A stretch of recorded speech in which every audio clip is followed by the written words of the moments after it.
Hello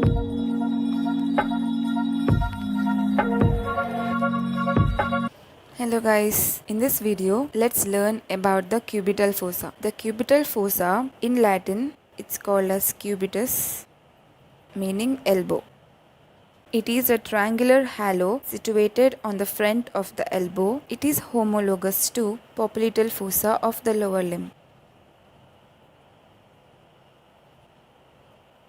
Now coming to the boundaries, let us assume this is the lateral side and this is the medial side. Laterally, the cubital fossa is bounded by the medial border of the brachioradialis. This muscle is the brachioradialis.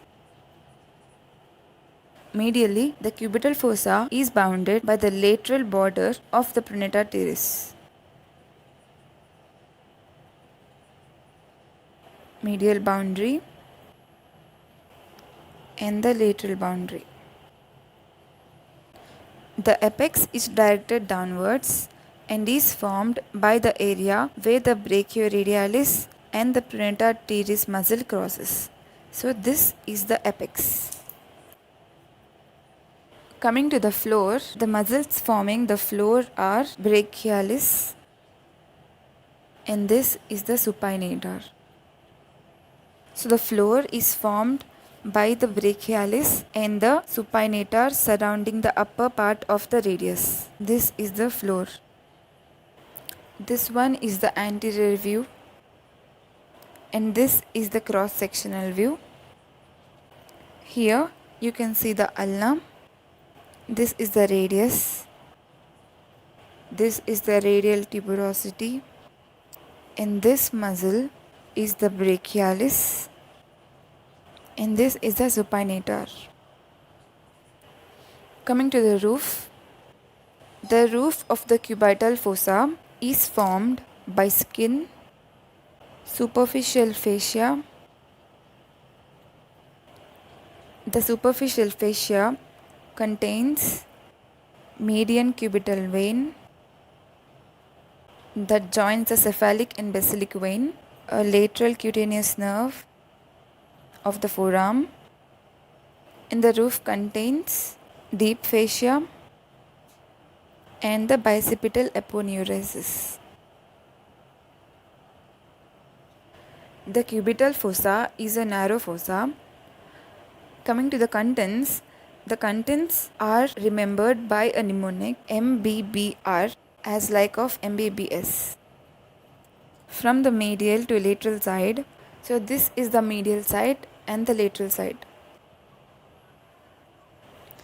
The median nerve can be seen here.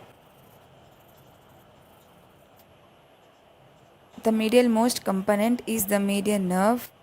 You can see here, this is the median nerve. It gives branches, the flexor carpi radialis, palmaris longus, flexor digitorum superficialis, and leaves the fossa by passing between pronata teres. In the second content is the brachial artery.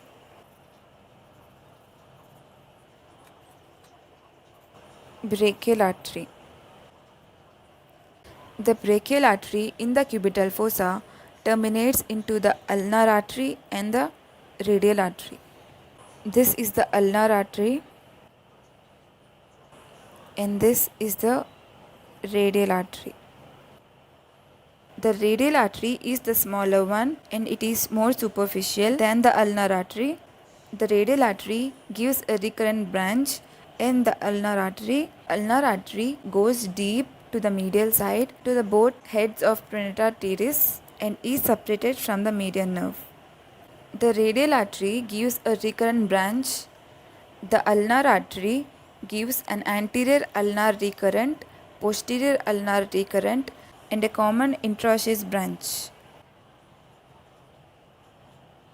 The common intraosseous branches gives rise to anterior and posterior intraosseous artery. Now coming to the third content, the tendon of biceps brachii with the bicipital aponeurosis. The biceps tendon, it passes backward and laterally to be attached at the radial tuberosity. The attachment of bicipital aponeurosis. Coming to the fourth component, that is the radial nerve.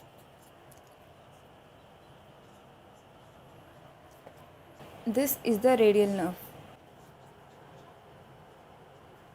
The radial nerve, it descends medial to the lateral epicondyle to enter the cubital fossa. In the fossa, it gives off the posterior introsus nerve or the deep branch of the radial nerve. It gives branches to the extensor carpi radialis brevis and the supinator. It then leaves from the fossa piercing the supinator muscle. So the contents of the cubital fossa are the median nerve, brachial artery, bicipital aponeurosis or the biceps brachii aponeurosis and the radial nerve.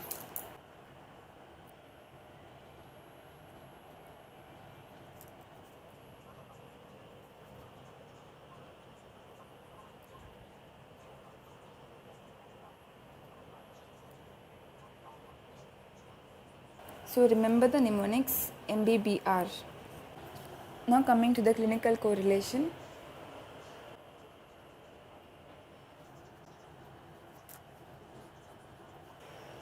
The median cubital vein is often the vein of choice for intravenous injections.